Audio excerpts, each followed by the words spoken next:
And just like that, Jordynne Grace back in WWE for their NXT brand.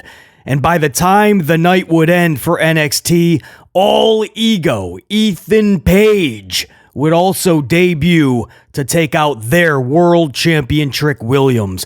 It all transpired last night for NXT, just 5 months away from the brand's move off of the USA Network and on to the CW Network. We're only 5 months away, October 2024, and it looks like NXT, WWE is ready to raise all awareness that that move is happening and hopefully bringing as many eyeballs as possible with them, and they are even prepared to go through the Prohibited Portal. What is the Prohibited Portal? We're going to talk all about it in this upload. You heard it right. Jordynne Grace back with WWE with that TNA Knockouts Championship. She will be taking on Roxanne Perez, who we call Roxy on this channel. And that'll be at Battleground Sunday night, June 9th. That is massive. Jordynne Grace, just picture this. Jordynne Grace versus Roxy. Are you kidding me? If you were not planning on checking out Battleground, I didn't know that I was going to have to see this up front live, but it looks like I'm going to have to now. How much respect I put on the Roxy name, and of course, Jordynne Grace, just the same. We saw Jordynne Grace at the Royal Rumble. What a performance. Didn't even tell Trinity. She told nobody. And she was just in that war in TNA with Trinity. Trinity dropping that championship before Naomi came back to WWE. So that was just a massive exchange. And Jordynne Grace knew she was going to be in the Rumble when they were rehearsing those matches, going through that war. And she did not tell Trinity. So when she got to the Rumble, it was one of those just, it was a natural reaction from Naomi. But here Jordynne Grace is back again. She shows up last night with her TNA Knockouts Championship while Roxy was awaiting who she was gonna battle at Battleground, and it ended up being Jordynne Grace. Jordynne says, basically, you're the anchor of this brand with that championship. Two-time champion, you're a great champion, but I'm the anchor of my division and for TNA. So now it's time to see who the real MVP is, right? Who the real most valuable one to their brand, to their company is. Jordynne Grace laying down the gauntlet challenge. And now Roxy has to answer that. And the look on Roxy's face was like, damn, I wasn't expecting that. Jordynne Grace in NXT to face Roxy. Jordynne is undefeated in 2024, at least for TNA wrestling. Bayley was ecstatic, posting that, either a clip or a post, and saying just the words, hell yeah, says Bayley. Or should we do that in Stone Cold? Hell yeah! Naomi, ecstatic, obviously. They're really good friends who throw a lot of potty shots at one another because they're so close.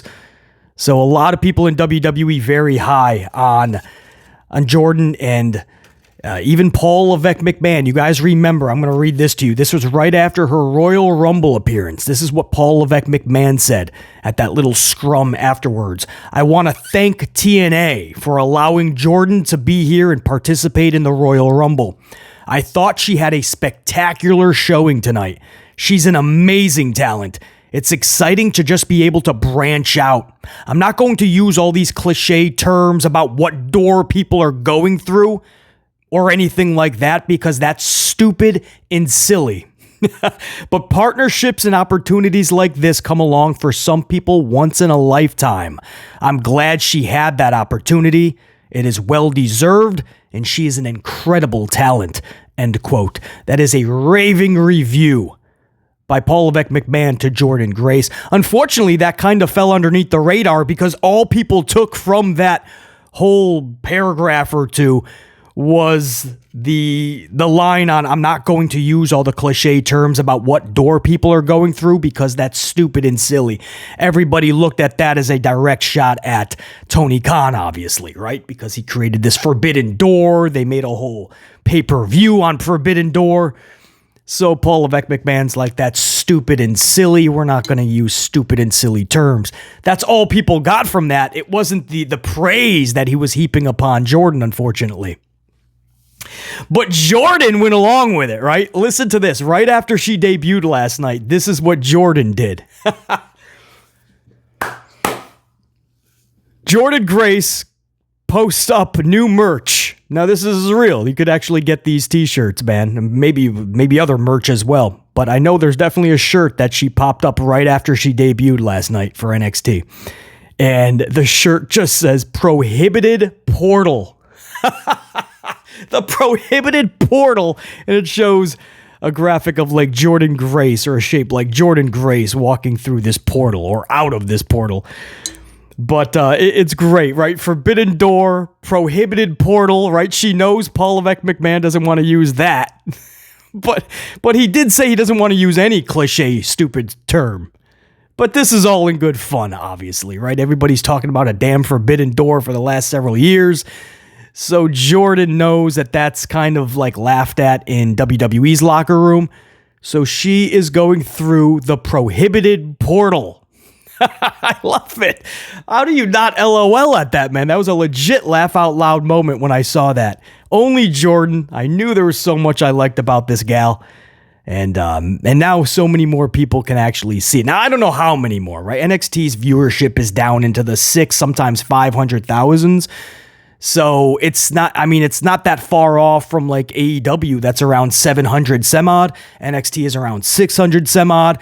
They really have to try to get viewership somehow. AEW, I felt, has been doing a lot better lately. There's just so many people that dropped off and they haven't came back. So AEW's problem is now they have to get the people that left to come back and say, hey, no, hold on, we're doing a lot better. Because I feel they are, but if nobody's watching, are you? It's the old saying, right? If a tree falls in the forest but nobody's around, did it truly fall? I never understood that. Yes, it fell. Who cares if anybody heard it or not? I never understood that. Anyway, that's Paul Levesque McMahon sentiments on it. And if you're wondering, it's more Shawn Michaels. We have heard for a long time Shawn Michaels is very high on Jordynne Grace. So I'm not saying that Paul Levesque McMahon didn't sign off, obviously, and isn't really high. Jordynne Grace fits the type of wrestler Paul Levesque McMahon really likes, right? The Jade Cargill, those stacked, jacked, and packed talents, right? From China to Jade Cargill to Jordynne Grace. Paul Levesque McMahon loves that. But Shawn Michaels was very high on Jordynne Grace. And now we're just going to see just a little part of that when Roxy takes on Jordan. That is massive, man. I still can't comprehend that. I wasn't able to catch all of NXT last night like I'm normally not. But I was actually, it was a rare opportunity that I was able to even switch over to NXT. A couple 2-3 times last night. And thankfully, 2 of those times, one of them was when Jordan came out. It was I didn't get to see the whole thing, but I went back and checked it out. And the second time, I was able to see the full debut of a former AEW talent that made the jump over to NXT and took out NXT's world champion, Trick Williams. At the end of NXT last night, Trick Williams attacked by Ethan Page, all ego, former AEW talent, obviously. Vic Joseph, hilarious, by the way. Buck, that's Ethan Page. He was just in AE, and then all of a sudden, Ethan Page grabs the mic and starts talking right before Vic Joseph can get out the W. It was AE. So on the same night, you see Jordynne Grace with that Knockouts Championship talking about how what Roxy is doing for NXT, she's doing for TNA, actually saying that. And then you have this former AEW talent show up, and Vic Joseph is acknowledging AE. They didn't actually say it all, though. Levesque McMahon was not going to go that far to give them the free publicity. But, man, just to hear AE, and I'm like, whoa. And Ethan, it was perfectly timed because Paige grabbed the mic right before Joseph said W. That was, man, Ethan. I always liked Ethan Page. The booking, obviously horrendous, right? I mean, just look at some of his booking and you can see why this dude actually wanted out of his contract earlier in the year, guys. He was trying to get out of his contract. He was not happy with AEW. He last wrestled on December 5th for AEW singly, and he lost to Kenny Omega. December 5th, guys, last year. His last singles match, lost to Kenny Omega. Before that, you'd have to go back to June 29th, 6 months earlier, where he lost to MJF on Collision. That was for the World Championship. But 2 matches since June, singly anyway. Losses, MJF, Kenny Omega. And if you're wondering, he's only had 1 singles victory in over a year in AEW. And that was in a dark match against Preston Vance.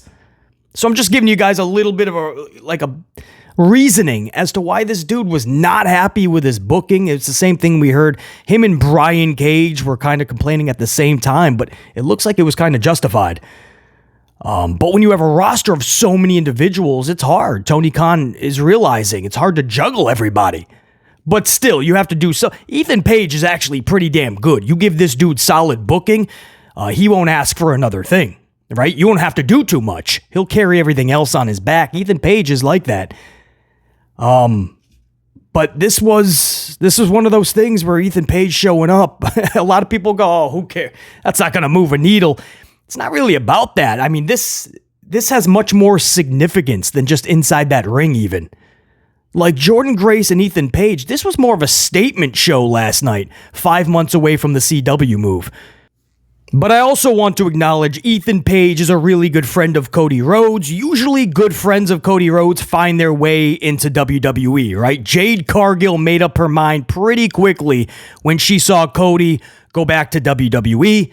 Jade Cargill pretty much knew exactly where she had to be or wanted to be. Ricky Starks, we saw the footage of him backstage. It was like a Royal Rumble or WrestleMania with Cody, chumming it up with the WWE suits and ties.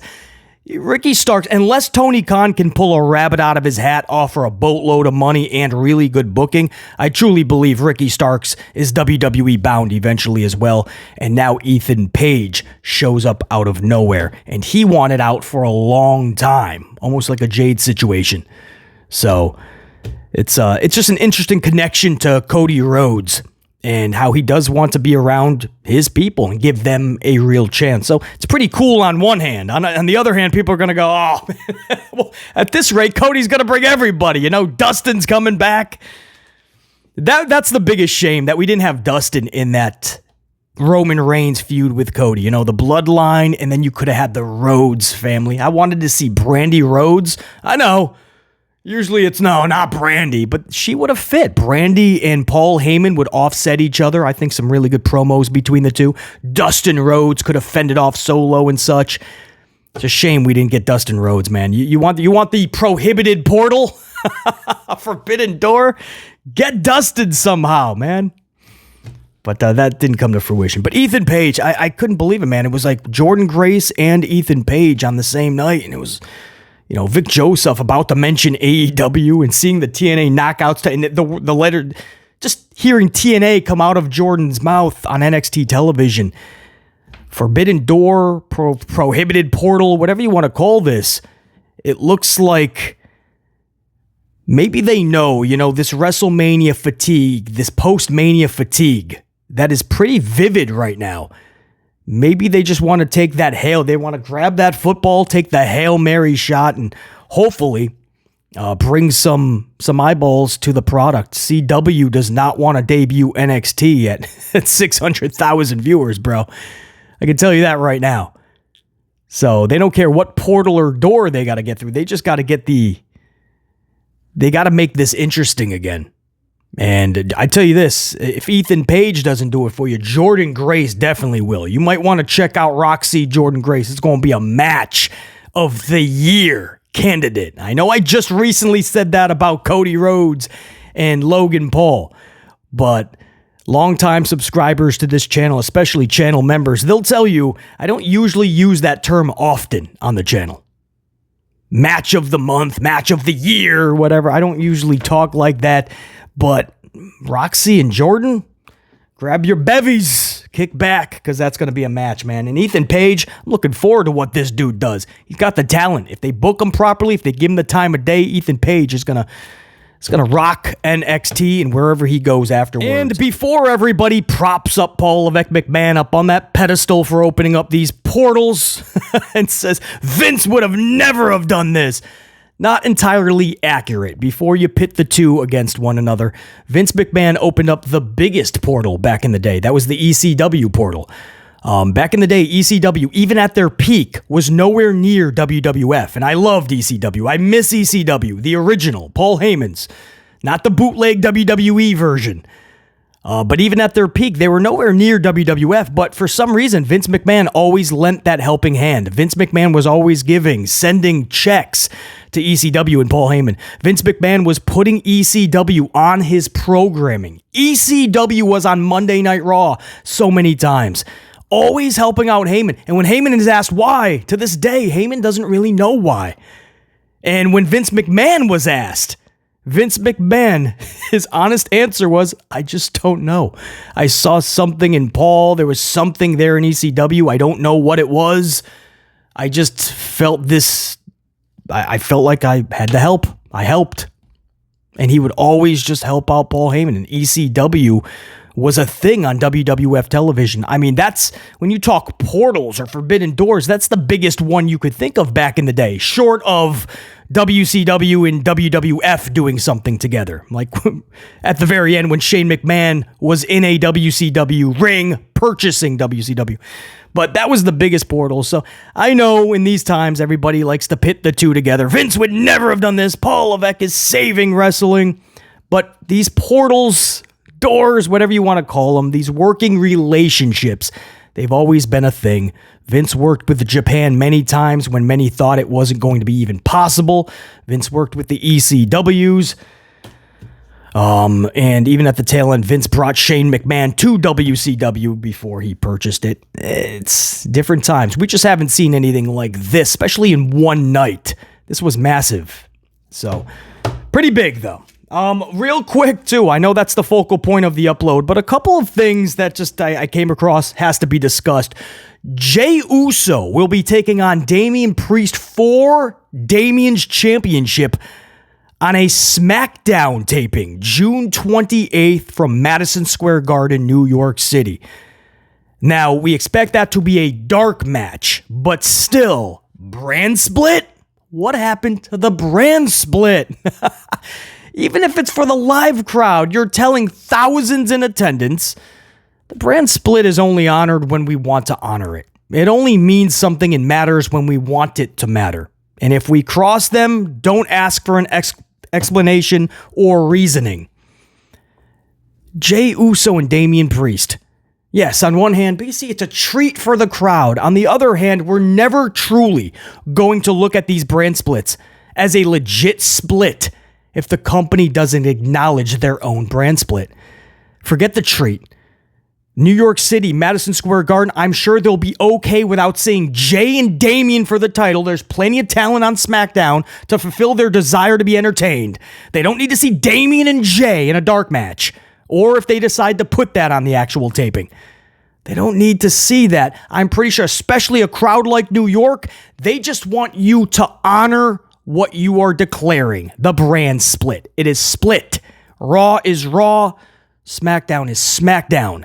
And then, and only when it matters, a desirable moment for the two to collide, that is when you mix the two. Muddy the waters, SmackDown on Raw, Raw on SmackDown, right? A Survivor Series type atmosphere, or something massive going down for WrestleMania. Because then it feels special. But if you just move these parts whenever you want, without explanation, without reasoning, when you really want to do something cool with Raw vs. SmackDown, it's no longer going to hold any weight or substance. And before we end the upload, Alexa Bliss. A lot of fans believe they saw Alexa Bliss on Monday Night Raw in a backstage segment with Sheamus in the deep background. Alexa Bliss. And what's adding fuel to the conversation, the pants were like Bray Wyatt-ish pants, right? They were striped, black and white striped pants. The figure looked like Alexa Bliss, the hair, everything upon a second and third look. BC was like, that's Alexa. But there's word going around it could have been somebody being trained at the Nightmare Factory for Cody Rhodes. Angelica Risk, I believe is her name. And if she was indeed backstage, that could have been who it was. That's a name that's being tossed around, that it wasn't Alexa, it was this Angelica Risk. Don't know enough about this lady, so I can't tell you she was actually there on Monday or not. But man, when you look at this photo, and it was deep background, so it's not a clear shot, but it looked like Alexa Bliss. And then you add in the attire, and you're thinking, but there'd be no reason to have her there, though, unless like Sheamus was going to be somebody they will begin a feud with, like Jey Uso, we believe, with the whole taking of the Fireflies. And Sheamus would be that's another individual right there with Jey Uso. That would be a good starting point for this new Wyatt Six Uncle Howdy faction. But Alexa Bliss spotted on Monday Night Raw. I don't know, man. It's too hard to tell. Alexa Bliss had some fun with it. She actually posted, I don't know that girl. Now, some people think, well, for her to acknowledge it, it wasn't her, BC. On the other hand, she acknowledged it and said, nope, I don't know what you're talking about, denying it. So, again, why put her in that spot? If it was, then yeah, it's not just Jey Uso. It would be Sheamus as well. That would be feuding with this faction. Until next time, and there will be that next time, top guys, BC and his amplified unit saying check you. Peace.